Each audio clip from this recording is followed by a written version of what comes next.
Joining us now with more on the shooting, Eric Sterling, president of the Criminal Justice Policy Foundation. Thanks so much for joining us, Eric. And you and I had a chance to talk a little bit during the break. You think that there's a fundamental issue at stake here in this shooting, as well as all the other ones that we're seeing. What is that? The fundamental issue is the failure to diagnose and treat mental illness in the United States. All of the big shootings that we've seen, Newtown, Gabrielle Giffords, Virginia Tech, Aurora, untreated mental illness, inadequately treated mental illness, failure to diagnose.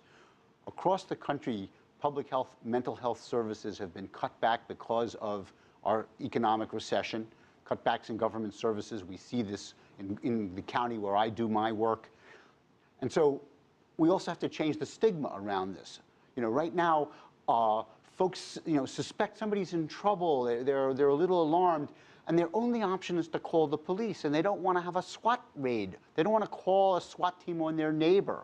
So we need to have, interventions that are not threatening, which lead to treatment to make sure people's needs are being met. But it seems to me that, and I want to talk about some other issues, but I don't want to leave this too quick. It seems to me that people recognize that it's an issue after the fact, especially Virginia Tech. You brought up the Gabrielle Giffords, where people talked about, boy, this guy kind of gave me the creeps.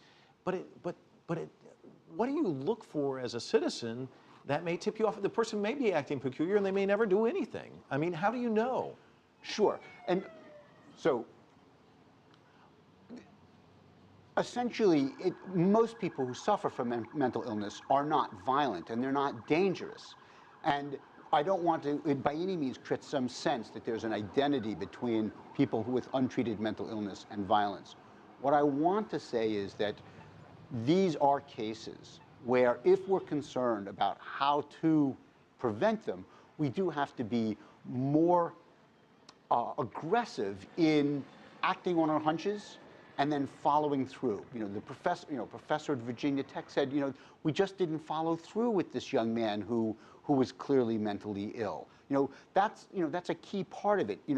That the resources are often stretched so thin, we just aren't providing what is necessary for people who need it. Our international audience, we've got a global audience, and I'm sure a lot of them are really questioning, how can these weapons get onto a military base like this? And that's a question that's been raised a lot today.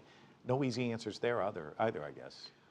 Well, it just simply tells you that there is no security setup that is foolproof.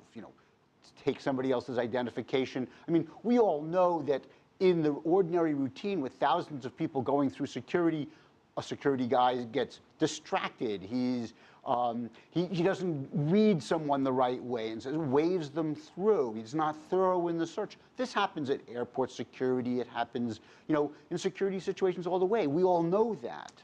Well, Eric, thank you for coming in. Certainly appreciate it. And obviously no easy answers here this evening, but we appreciate your time. Thank you, Mike.